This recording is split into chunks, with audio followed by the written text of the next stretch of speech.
네, 교회 박형목입니다. 우리가 삶으로 전도하는 것도 중요하지만 기독교가 말하는 복음이라는 게 무엇인지, 그리고 왜 예수를 그리스도를 믿어야 구원받는지를 스스로 설명할 수 있어야 할 것입니다.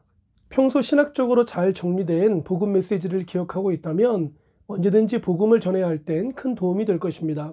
그런데 복음에 관한 설교는 많이 있지만 짧게는 3분에서 길게는 5분 정도로 잘 정리된 복음 메시지는 보기 힘든 것 같습니다.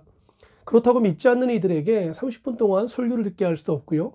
많은 이들이 사람은 죽으면 그것으로 끝이라고 말하지만 성경 말씀 히브리서 9장 27절에 따르면 반드시 죽음 이후에 심판이 있다고 말씀합니다.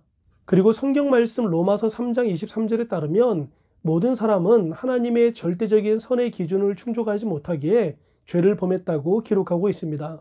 성경 말씀 로마서 6장 23절에 따르면 이러한 죄의 결과로 인간은 하나님과의 관계가 단절된 영적 죽음을 맞이하게 되었습니다. 그렇다면 어떻게 이 죄의 문제를 해결하여 하나님과의 관계를 회복함으로 영생을 얻을 수 있을까요? 성경 말씀 히브리서 9장 22절에 따르면 피를 흘리지 않으면 사함이 없다고 말씀합니다. 그렇다면 피를 흘린다는 건 무엇을 의미할까요? 성경 말씀 레위기 17장 11절에 따르면 육체의 생명은 피에 있고 이 피가 죄를 속한다고 말씀하고 있습니다. 즉 피는 생명을 상징한다고 볼 수 있습니다. 따라서 생명을 상징하는 피를 흘린다는 건 곧 죽음을 의미합니다. 결론적으로 나 혹은 나 대신 누군가 죽지 않는다면 내 죄가 사함받을 수 없게 됩니다. 하지만 죄인을 위해 죄인이 죽는 건 효력이 발생하지 않습니다. 왜냐하면 하나님께서는 흠없는 제물을 요구하시기 때문입니다. 흠이 없다는 것은 곧 죄가 없음을 의미합니다.